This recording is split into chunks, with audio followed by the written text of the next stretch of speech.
For number 7, in a bag of 60 pieces of candy, 25% are Jolly Ranchers, 30% are Starburst, and the remaining pieces are Skittles. Find the probability that you select a Starburst, replace it, and then pick a Jolly Rancher. So in this case, we need to find first how many each piece are these candies. So let's start with JR or Jolly Rancher. I'll just label it like that.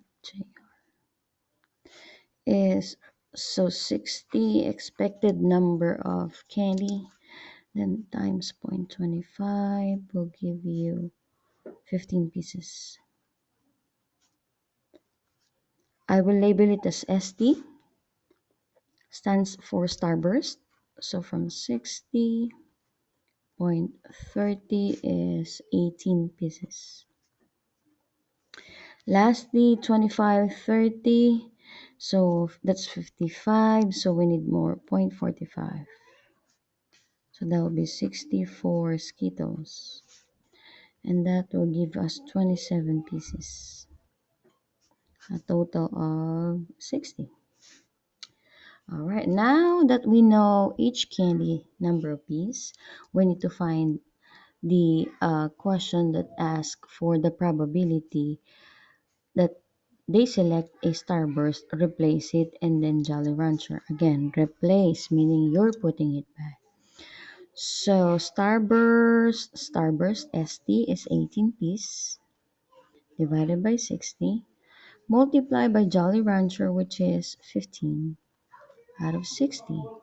And that will give you 270 over 3600, which has a lowest term of 3 out of 40 and a percentage of 8%. That's it.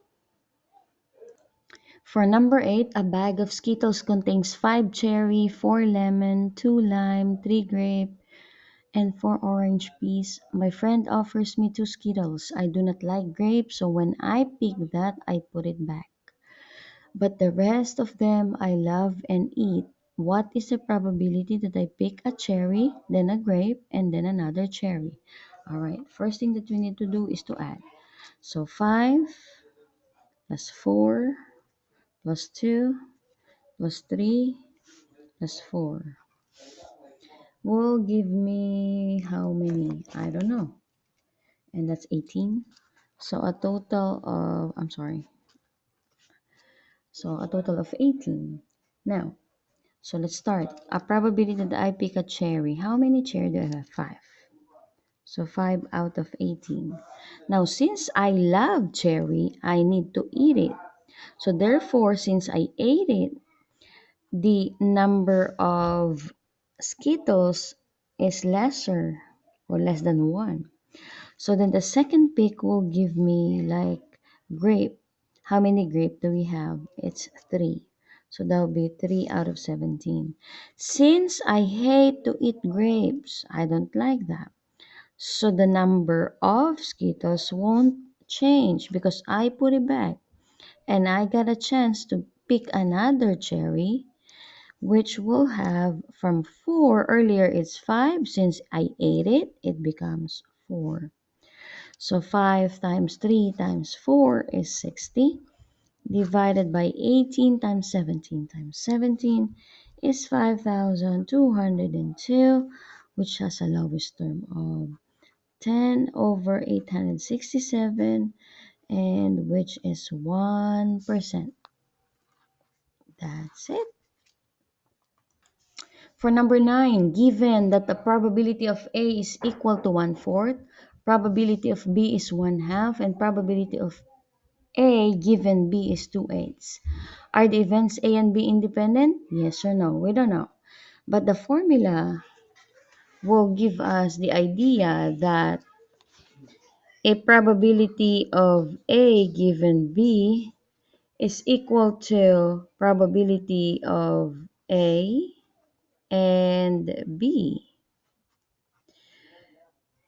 over probability of B. So therefore, actually here, you can just cancel these two and you will just compare that A to that, but I will still show you how.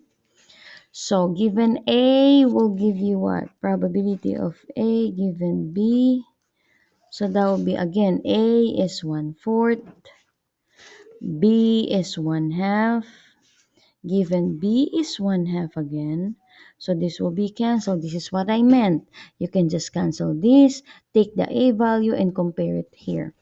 So what we have left is 1/4 and we need to compare it if the probability of A given B is really 2/8.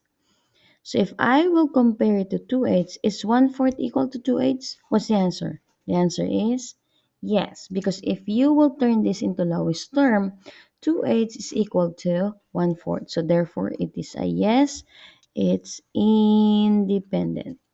I hope you understand. Number 10. The probability of event A is 0.3 and the probability of event B is 0.5. If the probability of A and B is 0.25, are the two events independent? So given, when it says A and B, you can also simplify that by probability of A intersection of B, because this symbol right here means and, means to multiply. Remember that. Now, so we will be multiplying them A intersection of B, which means I need to multiply 0.3 and 0.5.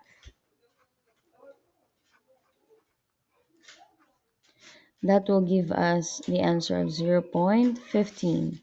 And then let's compare it to the answer right here that says A and B is equal to 0.25.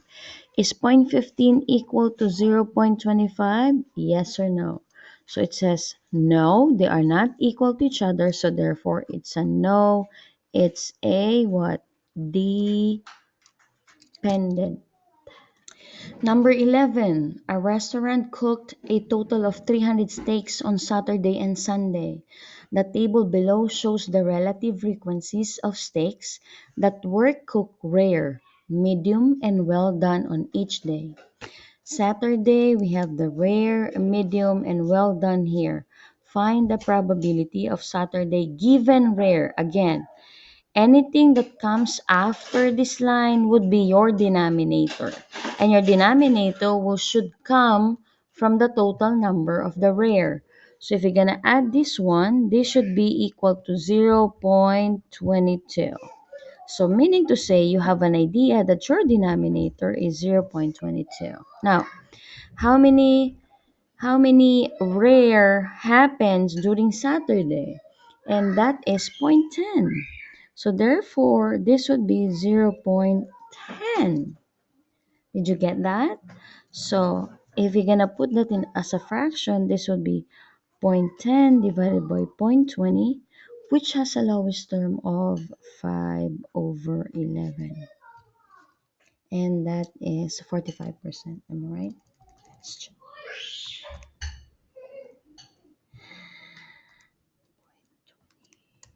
See 0.5. So equal to, if you're gonna divide that point, so that's 0.5, and that is 45%.